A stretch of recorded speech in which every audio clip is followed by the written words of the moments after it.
Hey everybody, Jon Eborn of Signature Real Estate. How are you? Just wanted to come at you really quickly with a quick video to talk about something that's on everybody's minds right now. We have this discussion multiple times a week. Interest rates are rising, you know that. Home prices are rising, you know that. What effect does that have on the average home sale, the average person that's thinking about putting their home up for sale right now?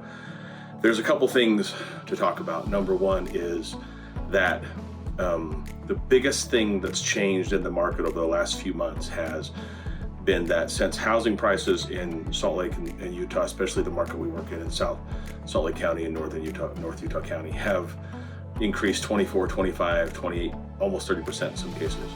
That means the average house price in our market right now is somewhere in the mid 600s. It's really, it's not uncommon at all for us. It's really common right now for us to be selling houses that are at 700 today that were 400 or 450 or 500 a year or two ago. So that tells you that there's been a bunch of appreciation in the marketplace. That's number one. Number two, rates have popped up a little more than a full point in the last couple of months. You guys know that. The Feds have been increasing rates, and that's probably not going to stop for the near future. We're still in the high fours, low fives, and that's not unreasonable. When I got in the business in the late 80s, 87, I turned 18. Interest rates had just come down from being at 18. We're consistently at 10, 11, 12, 13%. I never thought in a million years we'd see rates below 4, 5, 6% again, ever. I thought that was an impossibility.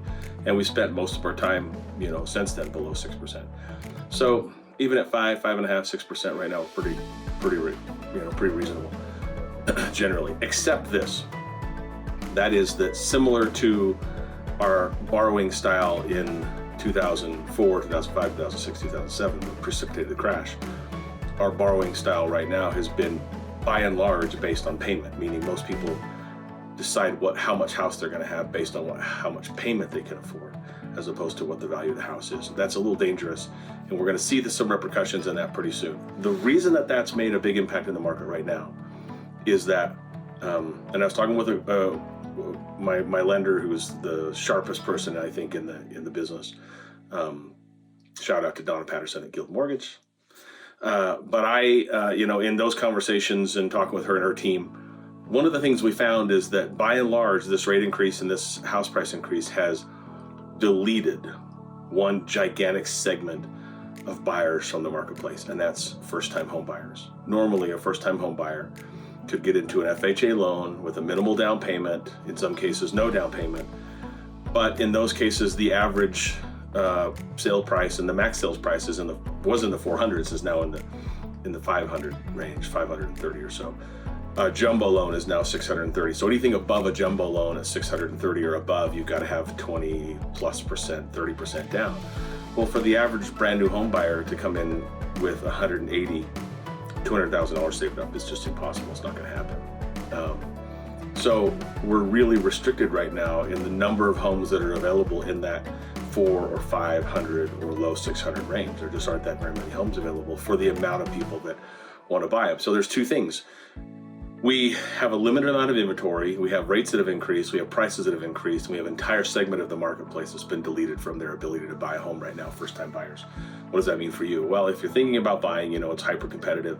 You've got to work with a great, very creative loan officer. If you don't have one, call me, I'll connect you with Donna or somebody. Two, you've also, if you're selling a house, you've got to pay very close attention to the price bracket you're in and make sure that you're maximizing that price bracket so you can increase the number of eyeballs on your home, increase the number of showings, increase the number of offers.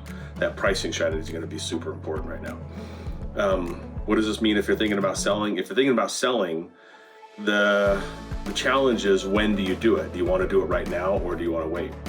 My advice to clients is that if you're thinking about selling anytime in the next year or 2 or 3, you do it right now. And there's a couple reasons for that. One, inventory is low, so your ability to maximize your price is going to be high. 2, the other issue is that we're coming into May now, June, July, the hottest sales months in the marketplace. That's big. That's going to increase the number of eyeballs on your home as well, which the more eyeballs we have, the more showings we have, the more showings, the more offers, the higher price, the more net in your pocket. That's the overall goal, right? The other reason for making that decision to sell now is, frankly, if rates continue to increase, that's only going to further hurt the the home prices in that 400, 500, 600 range. Hopefully the jumbo range and the FHA max range will go up again in January, but January is a long ways away.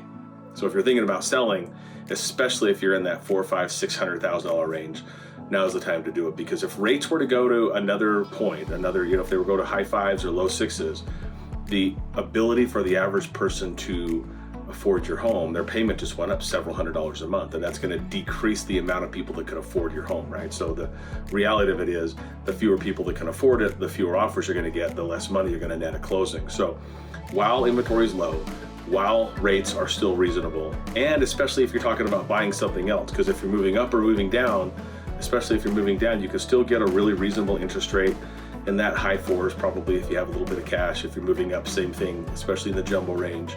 And then when rates do inevitably come back down, you can lock a lower price in, but you've got a good price for your house. So if you're selling right now, now's the time to sell and get maximum dollars. If you're selling, a few years down the road, we don't know what the market's going to look like then. So it's a little bit of, bird in the hand versus two in the bush kind of thing, which is right now we know it's a killer time for you to be selling a home, especially in that $400,000, $500,000, $600,000, $700,000 price range where there's just not a lot of inventory. So almost can't believe we're talking about prices that high. When I got in the business, the average in '87, the day I turned 18, the average price was $55,000.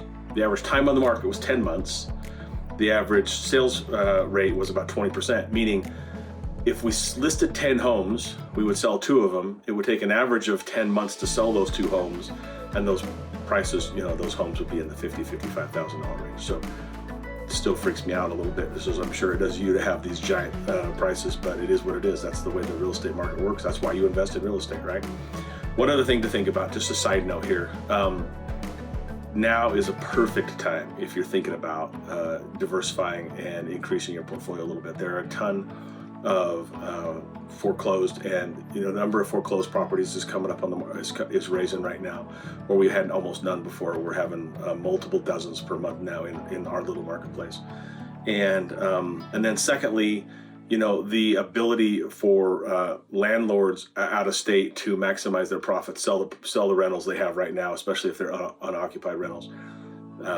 Those are great opportunities to buy too. So what I'm saying to you is, if you've been thinking about taking some of the equity you've just gained in your home, be super smart, pull it out, call lender, pull $100,000, $200,000, $300,000 out of the equity of your house, and invest that into some rental properties that you can buy right, make sure that they're well managed, they're hands off, you don't have to touch them, but then allow, put it on a 15 or 20 year mortgage and allow the renter to pay that thing off over the next decade or 2 or 3. That's how you really secure your future in real estate. You think right now is the time to buy that or not. The reality of it is, all the smart money is buying everything they can right now, because even if prices dip a little bit, in Utah, they're not going to dip that much. There's not a lot of risk because we have such limited inventory and so many people who want to live here. So, all right, that was going to be a 3-minute video that turned into 8. So hopefully that's good information for you. If there's questions or comments that you have, feel free to reach out. I'm always here, 100 miles an hour every day, answering your questions, serving my clients, making sure that we're doing the best thing for you, whether you're buying or selling or investing in Salt Lake. I've been in Salt Lake real estate in one way or another for 35 years as an agent. The day I turned 18, or a broker, or an agency owner, or an investor, or a coach, or consultant, you name it, I've done just about it all. Been part of well over 1,000 transactions, and I'm here to help you. So if there's anything I can do to assist you, whether we're going to do business or not, if there's questions you have, I'm the guy you call. I'll give you an unbiased opinion, and I've been doing this a long time, so I'm pretty confident I know what I'm talking about. So anyway, I hope that helps you a ton. If it does, great. This is the part of the video where I'm gonna smash that like button and leave me a thumbs up and a like and all that other stuff, and write a comment and let YouTube know that this is valuable content, if you will, because I'm going to be delivering a whole bunch more of this to you as time goes on. I'm pretty old school. I haven't always, been focused on social media. I've been out there focused on building a business and raising my kids and having a family, but it is time for me to be a lot more visible on social, so you're going to see this stuff a lot out of me. So anyway, I hope that helps. If you have any questions, after you smash the like button, after you hit that subscribe button, and then there's that little bell icon you can hit that will tell you every time I say something interesting or not interesting that you can judge, then hit that too, will you?